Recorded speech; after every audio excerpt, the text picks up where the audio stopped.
សំណង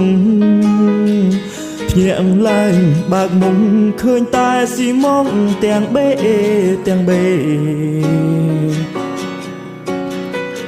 ព្រឹកឡើងរៀបឥតថ្ងៃចាក់ប្លង់សេ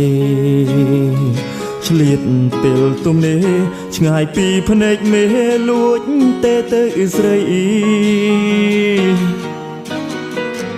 អីលើដល់ថ្ងៃខ្ញុំបើកប្រាក់ខែខ្ញុំទៅសួរមេគាត់ថាប្រាក់ខែបើកឲ្យមេកាប៉ុន្តែមិនឃើញបាត់គាត់ទៅណាខ្ញុំឮគេថាលោកបងមេកាបើកលុយរត់បាត់អូវិញស្វាក៏អើយសាងសង់ធ្វើអ្វីសំងដែកសរសៃខ្ញុំលួចលួងអងហើយនៅតែក្តារពុំសែងអត់រួចឡើយបើមិនបើកលុយឲ្យខ្ញុំលួចលក់បង្ហើយទាំងមកទៅផ្សារដែរអីលើអត់លុយអង្គុយមេងម៉ងអោដីទីក្រុងធ្វើការសំណងមេកាអាព្រៃមានតែ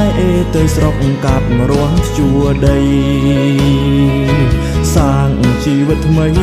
នៅលើវិថីជពាំងគេវត្តកោ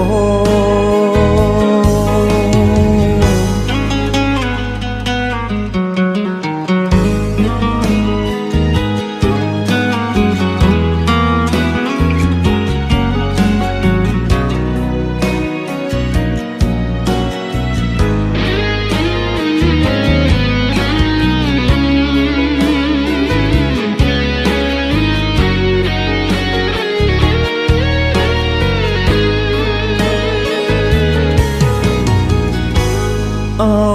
វិញស្វាក៏អើយសាងសង់ធ្វើអ្វីសំងដែកសរសៃខ្ញុំលួចលួងអងហើយនៅតែក្តារពុំសែងអត់រួចឡើយបើមិនបើកលុយឲ្យខ្ញុំលួចលក់បង្ហើយទាំងមកទៅផ្សារដែរអីលើអត់លុយអង្គុយមេងម៉ងអោដីទីក្រុងធ្វើការសំណងមេកាអាព្រៃមានតែ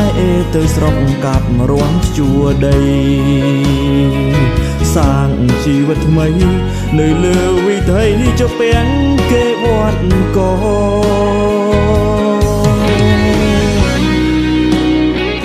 នេះហើយជីវិតអ្នកធ្វើសំណងបានព្រឹកខ្វះល្ងាចបានល្ងាចខ្វះព្រឹកចម្រៃអាមេរិកាថោកទៀតបោកយកលុយប្រាក់ខែខ្ញុំអស់ទៀតចោលបើខ្ញុំ